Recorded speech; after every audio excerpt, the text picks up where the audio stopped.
За эдийн засгийн хөдлөлтийг дэмжих тухай хууль хэрэгжснээр 34.7 их найт төгрөгийн хөрөнгө орлого илуулж 8.3 их найт төгрөгийн татвар болон 2.5 их найт төгрөгийн торгуул алдангаас тусдаж чөлөөлжээ. За энэ тухай мэдээллийг сангийн сайд болор татвар гайлын ерөнхий газрын пүрээнээр өнөөдөр сэтгүүлчид мэдээллийн хөрөөр онцоллоо.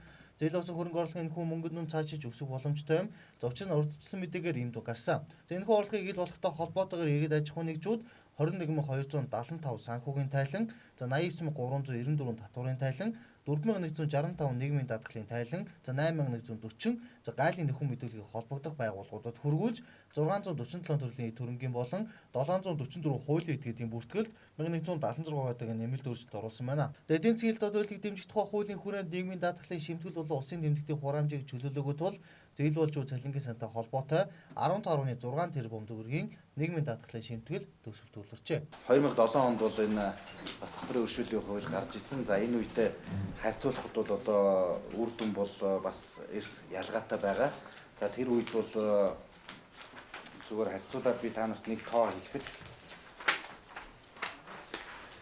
нийт одоо ил болсон орлого бол 4.5 их найт төгрөг байсан байна.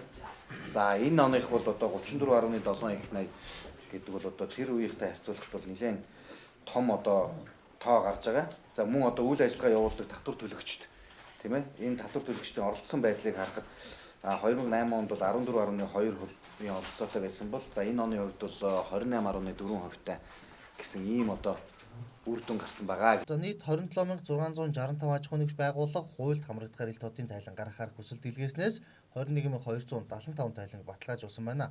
За өөрөөр хэлбэл 31.5 их найт төгрөгийн хөрөнгө орлогыг за санхүүгийн тайлангаар ил болгосон юм байна. За үүнээс 8.7 их найт төгрөгийн цэвэр ашиг бүртгэгджээ. За энэхүү бүртгэлийн хүрээнд 26.6 тэрбум төгрөгийн торгуулаас чөлөөлөд байгаа юм. Баталгаажуулаагүй тайлангийн хүрээнд гаргасан аливаа татварын тайлан нь хүчин төгөлдөр ус болдог тул баталгаажсан тайлангийн өрөөнд орлогыг бүртгэсэн байна. Өнөөдөр бид нэр ил болсон орлого бол ийм хүндрэл хэмжээтэй гарч байна шүү дээ. Энэ маань юу илэрхийлж байна гэхээр бид татвараа бүрөө авч чадахгүй гэсэн.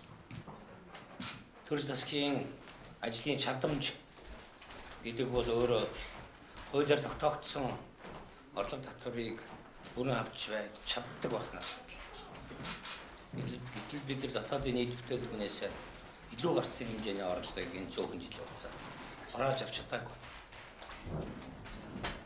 Энэ бол бидний ажилдаа системний өөрчлөлтийг зайлшгүй шаардлагыг харуулж байгаа.